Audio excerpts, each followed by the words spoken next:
वर्णानामर्थसङ्गानां रसानां छन्दसामपि मङ्गलानां च कर्तारो वन्दे वाणी विनायको भवानी शङ्करो वन्दे श्रद्धा विश्वासरूपिणो याभ्यां विना न पश्यन्ति सिद्धासान्तहस्तमीश्वरम् वन्दे बोधमयं नित्यं गुरुं शङ्कररूपिणम् यमोश्रितो हि वक्त्रोऽपि चन्द्रः सर्वत्र वन्दते। बोल श्री रामचंद्र महाराज की जय। बोले सच्चे दरबार की जय।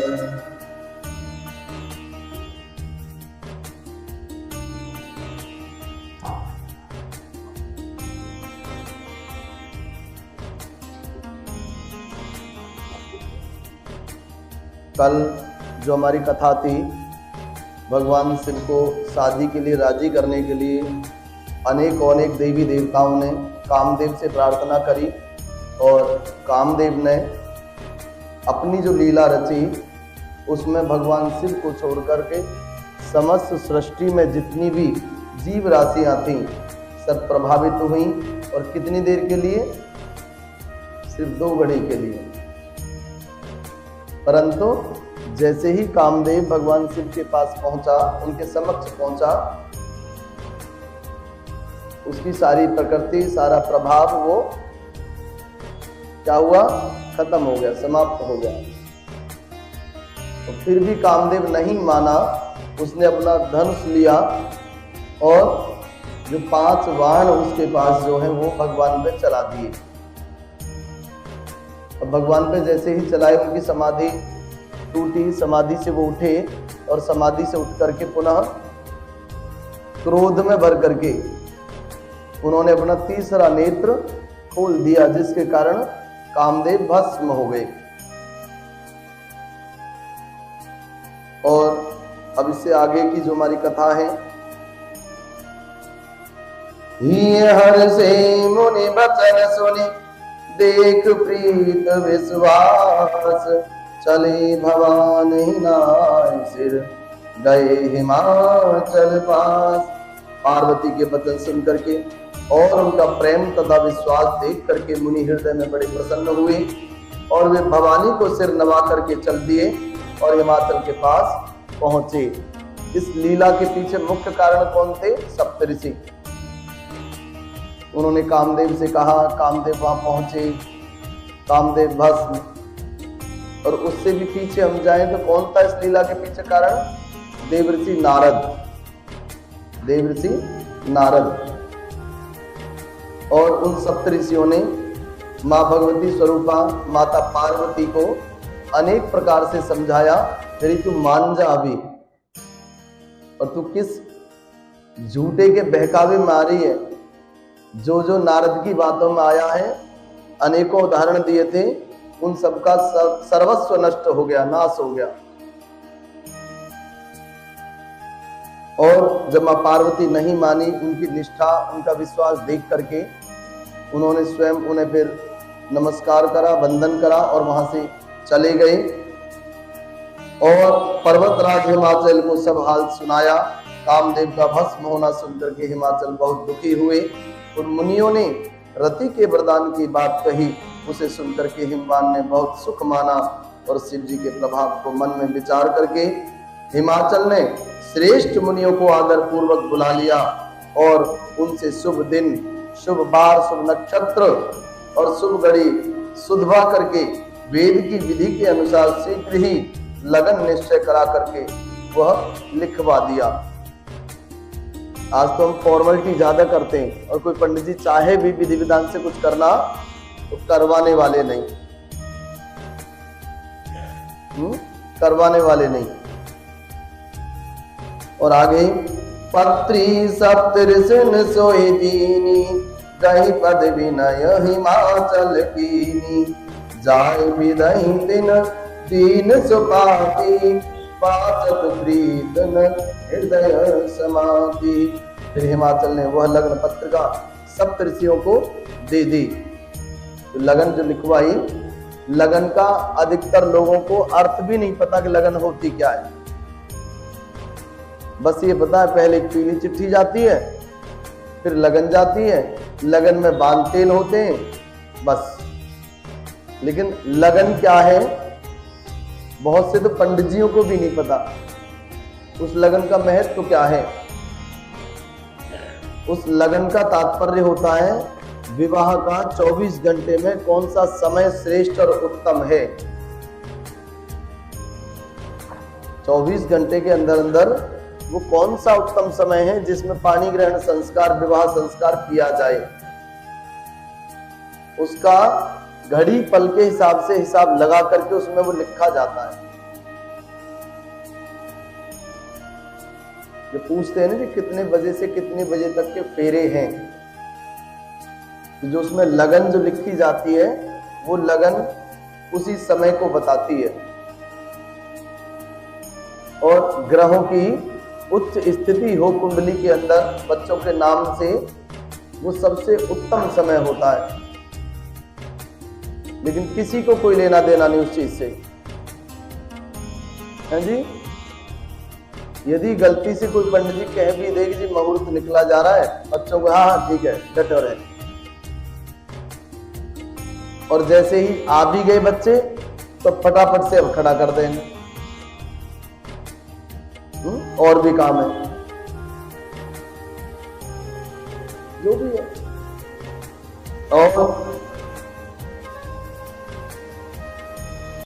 गही पद विनय हिमाचल कीनी, और हिमाचल ने पैर पकड़ करके सप्तऋषियों से विनती करी। जाहि विदहि दिन दीन सुपाति, माचत प्रीत न हृदय समाधि। उन्होंने जाकर के वह लगन पत्रिका ब्रह्मा जी को दी और उसको पढ़ते समय उनके हृदय में प्रेम समाता न था। ब्रह्मा जी ने लगन पढ़ करके सबको सुनाई और सुनकर के सब मुनि और देवताओं का सारा समाज हर्षित हो गया। आकाश से फूलों की वर्षा होने लगी, बाजे बाजने लगे और दसों दिशाओं में मंगल कलश सजा दिए गए।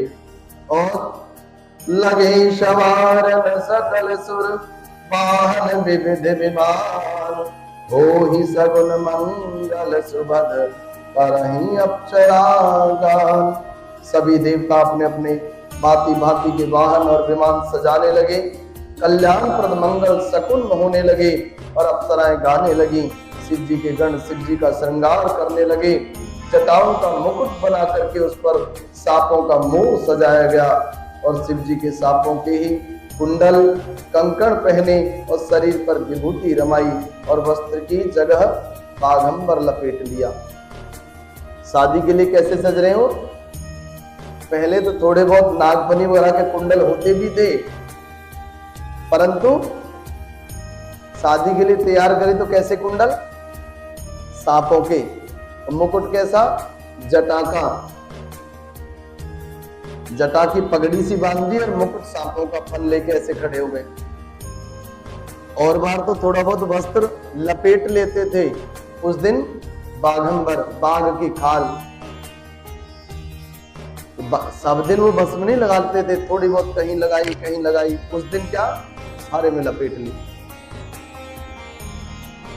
उनके जो भक्तगण हैं वो तैयार कर रहे हैं उन्हें, नहीं आज हमारे प्रभु सुंदर दिखने चाहिए, तो कहीं कहीं भस्म लगाने से अटपटा लगता है।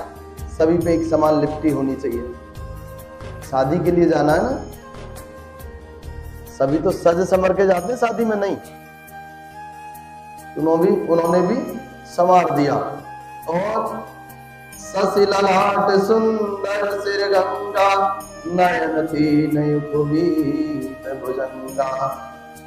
ललाट पर शशि यानी चंद्रमा और सिर पर गंगा, नयन तीन उपवीत भुजंगा और तीन नेत्र सांपों का जनेऊ। नयन यानी उपनयन, उपनयन कहते हैं जनेऊ को। वो किसका? सांपों का। और गरुड़ कंठ और नर सिर माला, अशिव बेश शिव धाम कृपाला। छाती पर नर मुंडों की माला, इस प्रकार का वेश अशुभ होने पर भी वे कल्याण के धाम और कृपालु हैं। ये वेद से संबंधित क्या संकेत अशुभ प्रतीत होने लगे। वो एक दृष्टि से जो एकाएक उन्हें कोई देखे जो उनके विषय में न जानता हो वो डर जाएगा, इतने डरावने लगने लगे। और कर त्रिशूल और डमरू विराजा, चले भैंस चढ़ बाजहि बाजा। देख सिवाई सुन त्रिय मुस्काही, बर लायक दुल्हन जग नाही। हाथ में त्रिशूल, दूसरे हाथ में डमरू, शिव जी बैल पर चढ़कर चल दिए। बारात किस पे जाती है? घोड़चढ़ी किस पे होती है? घोड़ी पे है। और वो किस पे? बैल पे। और बाजे भी बजने लगे। शिव जी को देख करके देवांगनाएं मुस्कुरा रही और कहती हैं इस वर के योग्य दुल्हन संसार में नहीं मिलेगी। और विष्णु विरंच याद सुर भ्राता, चढ़ चढ़ वाहन चले बराता। सुर समाज सब बात अनूपा, नहीं बरात दूल्हे अनुरूपा। ब्रह्मा और विष्णु आदि देवताओं के समूह अपने अपने पुष्पक विमान जिस पे जो साधन थे उन्हें सजा करके बारात में चल पड़े। और देवताओं का समाज सब प्रकार से अनुपम परम सुंदर था, पर दूल्हे योग्य बारात नहीं। जैसा दूल्हा था वैसी बारात नहीं। मतलब इसका तात्पर्य क्या? दूल्हा तो बड़ा अटपटा और बेढंगा सा, बारात बड़ी सुंदर सोनी सलोनी सी। वो बैल पे जा रहे हैं, वो बड़े बड़े अच्छे अच्छे रथों में जा रहे हैं। और विष्णु भगवान ने सब दिक्पालों को बुला करके हंसकर एक ऐसा कहा कि सब लोग अपने अपने दल समेत अलग अलग होकर के चलो। बर अनुहार बरात न भाई, हंसी करे पर जाई। अरे भाई, हम लोगों की यह बारात वर के योग्य नहीं है, क्या पराये नगर में जाकर के हंसी करवाओगे? विष्णु भगवान की बात सुनकर के देवता मुस्कुराए और वो अपनी अपनी सेना सहित अलग हो गए। और आगे मन ही मन महेश मुस्काई, हर के व्यंग वचन नहीं जाई। अति प्रिय वचन सुनत प्रिय केरे, श्रृंगई रंगई प्रेर सकल गण तेरे। महादेव जी यह देख करके मन ही मन मुस्कुराने लगे और भगवान विष्णु के व्यंग वचन सुन करके, अपने प्यारे विष्णु भगवान के अति प्रिय वचनों को सुन करके शिव जी ने भी भृंगी को भेज करके अपने सब गणों को बुला लिया। जब भगवान विष्णु ने, व्यंग कहते हैं हंसी मजाक करते हुए कहा था ये कि नहीं भाई, बारात दूल्हे के टक्कर की नहीं है, हम तो फीके बढ़ रहे हैं। तो एक काम करो, हम अलग से बाहर से दूर वैसे पहुंच जाएंगे, साथ मत चलो, कहीं सान में बट्टा लग गया तो। और वास्तविक इसका अर्थ उल्टा था, क्योंकि हम जब कहीं भीड़ में जाते हैं ना तो थोड़े से गंदे मैले कुचैले से, थोड़े से अभद्र हमारी दृष्टि में यदि कोई ऐसा लगे तो मुझसे बच करके साफ सुथरा सा चलना पसंद करते हैं, कुछ वैसे। पर वो व्यंग था, तो भगवान शिव ने भी मुस्कुराते हुए वो बात समझी और अपने श्रृंगी जो गण था उससे कहा कि अपने गणों को बुला के लाओ। और उनकी बात सुनते ही शिव अनुशासन सुन सब आए, प्रभु पद जलज शीस तिन नाई। नाना वाहन नाना भेसा, से शिव समाज निज देसा। शिव जी की आज्ञा सुनते ही सब चले आए। वो तो इंतजार में थे। क्यों? क्योंकि देखो, हमेशा एक चीज ध्यान रखना, हमारे घर में भी उत्सव होते हैं, मंगल कार्य होते हैं, अनेक प्रकार के होते हैं, लेकिन जब निमंत्रण की बारी आती है, वैसे हम चाहे रोज बैठते हो सभी के बीच में, अरे नहीं तू तो मेरी बहन है, तू तो मेरा अपना है, लेकिन जैसे ही कोई विशेष मंगल कार्य घर में हुआ तो हम वहां छांट लेते हैं कि नहीं किराएदार अपनी जगह हैं, ऐसे तो कहीं दे करें। और समझदार व्यक्ति उनमें भी समझ जाते हैं, नहीं भैया दूरी ठीक है, हमें पता है कि हम अपनी जगह, इनका तो इतना ही बड़प्पन बहुत कि हमें मान देते हैं बाकी और दिन। आज हमें स्वयं रुक जाना चाहिए, नहीं जाना चाहिए इनके उत्सव में, मंगल कार्य में शामिल नहीं होना चाहिए, क्योंकि हम छोटे ये बड़े। तो जो उनके गण थे वो समझ गए कि देवों के देव महादेव है, जो इनका बड़प्पन है, जो हमें साथ रखते हैं। परास्त विवाह की बात है भाई, बड़े बड़े देवी देवता आएंगे, लक्ष्मीपति भगवान विष्णु जिनका ऐश्वर्य, जिनका वैभव, और ब्रह्मा जी और अनेक देवी देवता सम्मिलित होंगे, तो हमें कौन गिनती में लेगा। लेकिन जैसे ही सरंगी से कहा, करे तुम खड़े क्यों हो, बुला करके लेके आओ, उन सभी गणों को लाओ, सभी को निमंत्रण है। तो बड़े प्रसन्नता के साथ तरह तरह की वेशभूषा, तरह तरह की सवारियां, और वो अपने समाज को देख करके शिव जी हंसे। शिव जी ने उन्हें अपना माना। अपने समाज को देख करके जो प्रसन्नता, जो हर्ष हुआ, वो देखने योग्य था। और को मुखहीन विपुल मुख काहू, बिनु पद कर को बहु पद पाहू। कैसे कैसे? को यानी कोई मुखहीन, किसी का मुख ही नहीं है। उनकी जो बारात आई उसमें किसी का मुख ही नहीं है। और विपुल मुख काहू, किसी के बहुत सारे मुख हैं। और बिनु पद कर को बहु पद पाहू, किसी का पैर नहीं है, किसी का हाथ नहीं है, तो किसी का है तो बहुत से हाथ हैं, किसी के पैर हैं तो बहुत हैं। और विपुल नयन को नयन विहीना, किसी के बहुत सारे नेत्र हैं और किसी के नेत्र ही नहीं, नेत्रहीन। हृष्ट पुष्ट कोई अपिता हीना, कोई हष्ट पुष्ट बलवान सा दिखने वाला, और कोई बिल्कुल सूखा, मेरे जैसा 1.5 पसली है, कंकाल। नहीं देखो, आपके ऊपर कहूं तो फिर अब किसी को कुछ लगे तो पंडित जी हम हल्के में ले रहे, मैं ही हल्का हो जाऊं तो अच्छा। मैं किसी पे मेरा अधिकार नहीं है मैं किसी पे गिरूं। कोई पलट के कह दे भैया अपने आप को कह ले, हमको क्यों कह रहा है? हल्के ही ठीक। आप मैं कहूं भगवान करे और 4 गुना फालतू वजन हो जा। आगे क्या है?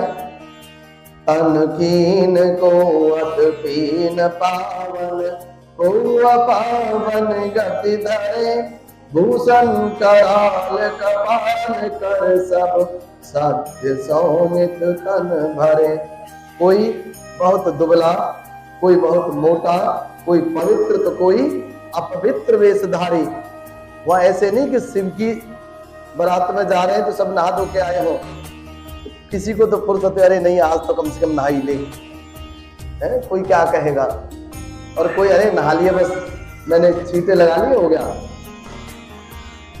भाई जहां पानी से दूर से डरता हूं, सिर्फ पीने के लिए प्रयोग करता हूं, उसके लिए छींटे भी बहुत बड़ी बात है।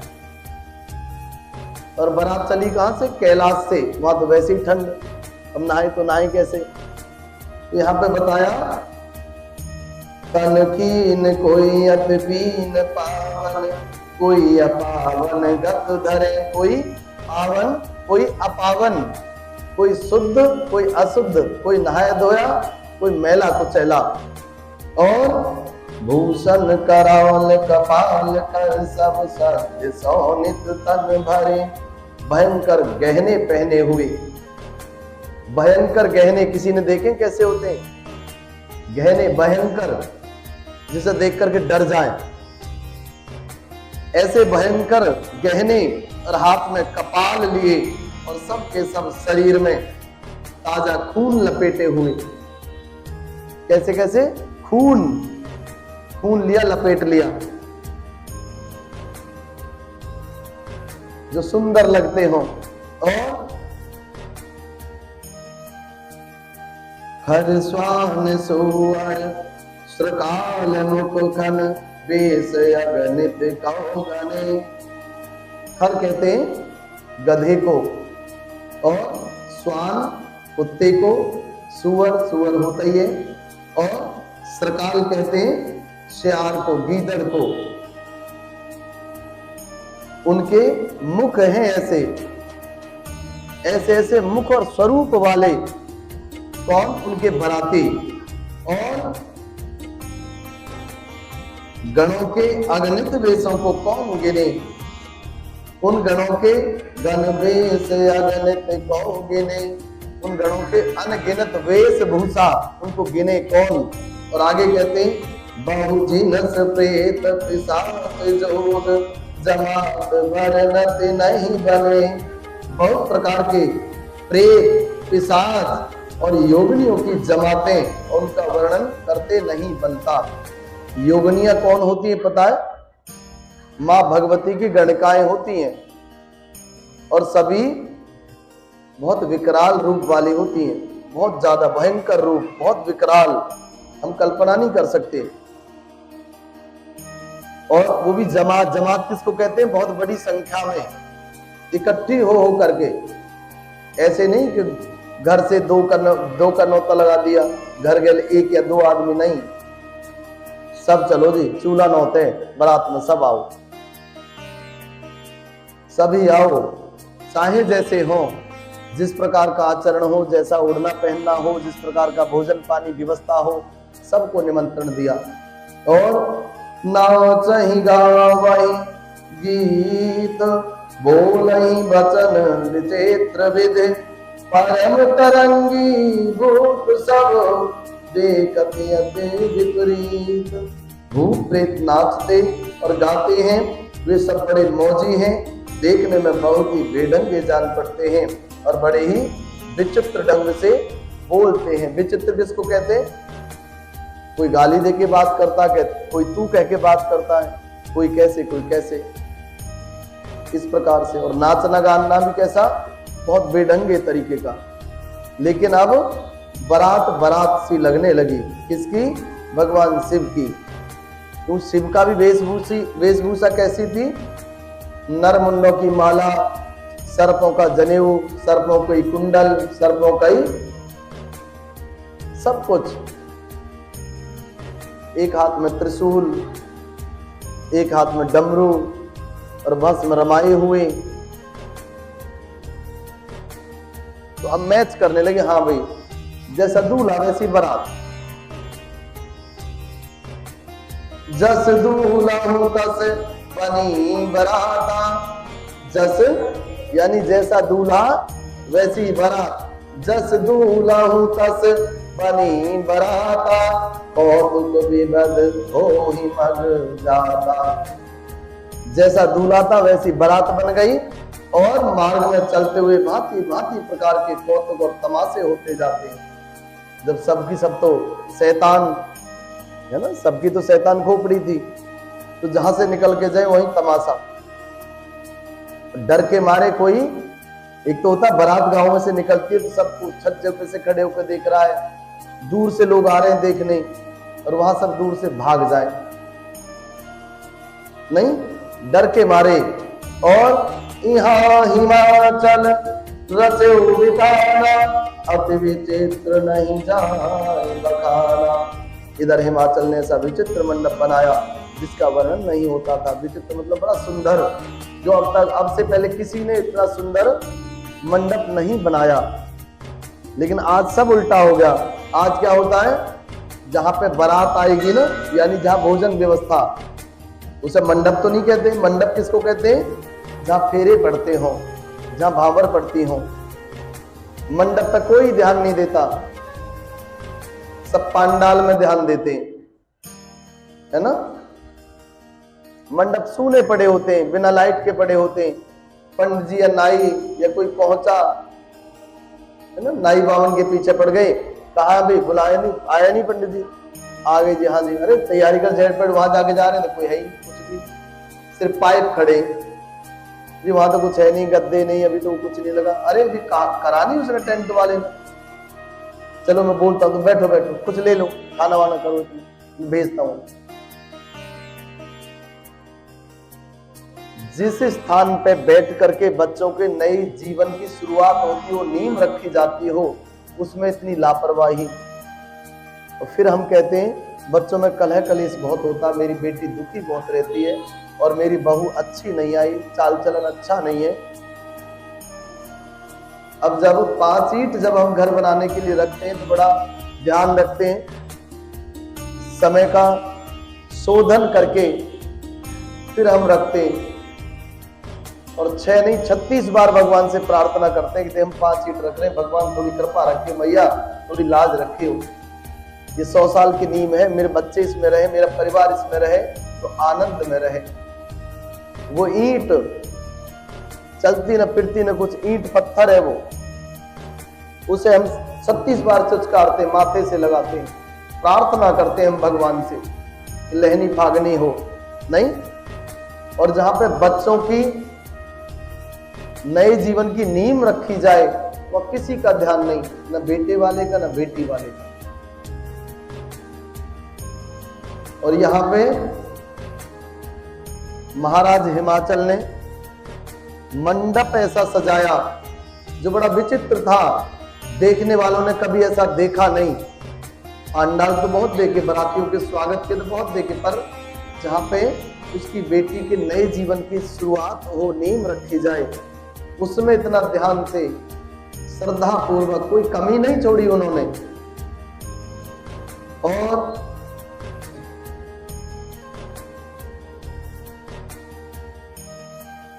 और क्या क्या था वहां, सहल सकल जह लग जग माही, लग विशाल नहीं भरन सिराही। जगत में जितने छोटे बड़े पर्वत थे जिनका वर्णन करके पार नहीं मिलता, जितने वन समुद्र नदियां तालाब थे, हिमाचल ने सबको न्योता दिया। और वे सब अपने इच्छानुसार रूप धारण करने वाले सुंदर शरीर धारण करके सुंदरी स्त्रियों और समाजों के साथ हिमाचल के घर पधारे। सभी स्नेह सहित मंगल गीत गाते हैं, और हिमाचल ने पहले ही बहुत से घर सजवा रखे थे। यथा योग्य उन स्थानों में सब लोग उतर गए। नगर की सुंदर शोभा देख करके ब्रह्मा की रचना चातुरी भी तुच्छ लगने लगी। जो ब्रह्मा जी सृष्टि को रचते हैं ना, वो भी एक बार को सोच में पड़ गए कि भाई इस तरह की रचना तो मैं भी करने में सक्षम नहीं हूं। ये क्या था, बेटी के प्रति स्नेह, बेटी की विवाह की खुशी, प्रसन्नता। और हम कहते नहीं नहीं बेटी पराया धन है, बोझ है, चलो कलेश कटाव गंगा नहा लो, पाप करा ना इसलिए गंगा नहा लो। ये शर्म की बात है। हमारे वेदों में शास्त्रों में गंगा स्नान का विधान नहीं है, ध्यान देना इस चीज पर। और एक और चीज ध्यान देना, गंगा स्नान को बताया कि पाप काटने के लिए हम गंगा स्नान करते हैं। तो इसका मतलब बेटी की शादी आपने जघन्य अपराध कर दिया, पाप कमा लिया, तभी तो उसे धोने जाते हैं। और तो और कितना बड़ा पाप, कितना बड़ा पाप कि साल भर तक यदि गंगा नहीं नहाए तो कोई और कार्य नहीं कर सकते आप। और बेटे की शादी इतना बड़ा पुण्य कर, गंगा नहाओ ही मत, सब मंगल ही मंगल है ना। बेटे की शादी कर दो तो साल भर गंगा नहाओ ही मत, पुण्य कमा लिया भाई, जरूरत ही नहीं है। साल भर तक का टेंडर मिल गया, अब तो कितने ही पाप करो, पाप लगेगा ही नहीं, तो लगेगा ही नहीं तो गंगा जाना ही नहीं। और नगर की शोभा देख करके ब्रह्मा की निपुणता सचमुच तुच्छ लगती थी। वन मार्ग कुएं तालाब नदियां सभी सुंदर है, उनका वर्णन कौन करे। वहां के सुंदर और चतुर स्त्री पुरुषों की छवि देख करके मुनियों के भी मन मोहित हो जाते थे। जो हिमराज थे, हिमाचल थे, उन्होंने अपने राज्य के अंदर सभी से सजने संवरने के लिए, स्वच्छ रहने के लिए कहा, तो सभी बड़े सुंदर प्रतीत होते थे। जिस प्रकार से वो सजे, सुंदर वस्त्र आभूषण पहन करके वो घराती बन करके शामिल हुए बारात के स्वागत, सम्मान और सत्कार के लिए। और जगदम्बा अवतरी सोपुर वरन की जाय, रिद्ध सिद्ध संपत्ति सुख नित नूतन अधिकाय। ऐसा क्यों था कि ब्रह्मा जी भी सोच में पड़ गए कि ऐसी रचना तो मैं भी नहीं कर सकता। उसका कारण बताया कि जगदम्बा जब अवतरी सोपुर वरन की जाय, जहां साक्षात जगदम्बा ने जन्म लिया हो किसी की पुत्री बन करके, तो वहां भला कोई कमी रह सकती है? और रिद्ध सिद्ध संपत्ति सुख नित्य नूतन अधिकार, रिद्धि सिद्धि संपत्ति सुख नित्य नए वृद्धि को प्राप्त होते थे, बढ़ते थे, घटते नहीं। ये महामाई की कृपा का प्रभाव है, उनके आशीर्वाद का प्रभाव है, उनके सानिध्य का प्रभाव है। और नगर निकट बरात सुने आई, और कर धर शोभा अधिकाई, कर बनाव सज बाहर नाना, चले लेन सादर अगवाना। बारात को नगर के निकट आई सुन करके नगर में चहल पहल बढ़ गई। होता ना कि बारात कहाँ गई, यहाँ पहुंच गई जी चौकी के पास, चलो चलो जल्दी जल्दी तैयार हो जा फटाफट से, करते ना हम, तो वहां चहल पहल मच गई और जिससे उसकी शोभा बढ़ गई। हमारे यहाँ उल्टा होता है, बारात आ गई तो क्रोध साथ में आसान पे मर्दों का, गाली और गुप्ता, हाय तोबा, मरे चले हट परे। और यहाँ पे प्रसन्नता बढ़ गई, उनकी चहल पहल बड़ी सुंदर लगती थी, और अब की चहल पहल टेंशन भरी। कोई बीच में बोल जाए उसे गाली पड़ी है, और अगवानी करने वाले लोग बनाव श्रृंगार करके तथा नाना प्रकार की सवारियों को सजा करके आदर सहित बारात को लेने चले गए। देवताओं के समाज को देख करके सब मन में प्रसन्न हुए, विष्णु भगवान को देख करके बहुत सुखी हुए। किंतु शिव समाज जब देखन लागे, बिडर चले बाहन सब भागे।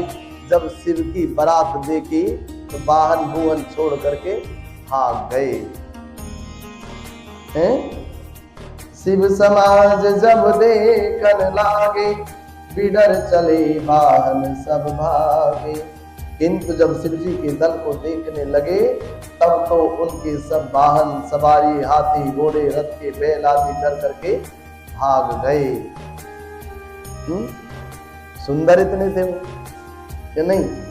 अब देखो कैसी विडंबना, हम के नहीं सुंदर नहीं थे तो शिव के साथ क्या कर रहे थे? तो इसी चीज को कहते हैं विचित्र। समझ में नहीं आता कि प्रशंसा करें कि निंदा करें, उनकी सुंदरता का बखान करें या असुंदरता का। और धर धीरज तह रहे सयाने, बालक सब ले जीव पराने। कुछ बड़ी उम्र के लोग, समझदार लोग धीरज धर करके वहां डटे। लड़के तो सब अपने प्राण लेकर के भाग गए। जो जवान थे ना अपने आप को, चलो भी हम देखेंगे, जैसे यहाँ हुड़दंग करते हैं, बदतमीजपना करते हैं, वो तो सब 9-2-11 शकल देखते, जान बचा करके वो भाग गए। लेकिन वृद्ध थे, वो डटे रहे कि नहीं भाई देखो हमारे दर पे आए हैं, अतिथि हैं, तो हमारी संस्कृति कैसी है, सनातन वैदिक संस्कृति अतिथि को देवता का दर्जा दिया है। तो वो कहते हैं जैसे ब्रह्मा विष्णु महेश और अन्य देवता हैं, आज हमारे गांव, हमारे नगर, हमारे घर, हमारी चौखट पे ये पधारे हैं, तो हमारे लिए देवता समान है, तो स्वागत करना तो बनता है। और घर पहुंचने पर जब माता पिता पूछते हैं तब वे भय से कांपते हुए शरीर से ऐसा वचन कहते हैं। क्या कहते हैं? जो बालक भाग गए उनसे कहते हैं क्यों भैया बारात ले आए, बड़ी जल्दी ले आए। तो क्या कहते हैं? कहीं कहा कहीं जाए न बाता। मैया क्या बतावें, बस पूछे मत, कुछ कह नहीं सकते। और जब कर धार किधों बरियाता, यह बारात है कि यमराज की सेना। अब हम क्या बताएं, बारात है कि यमराज की सेना। बरबोरा बस असवारा, ब्याल कपाल विभूषण छाड़ा। क्या कहें, कोई बात कही नहीं जाती, समझ में ही नहीं आ रहा।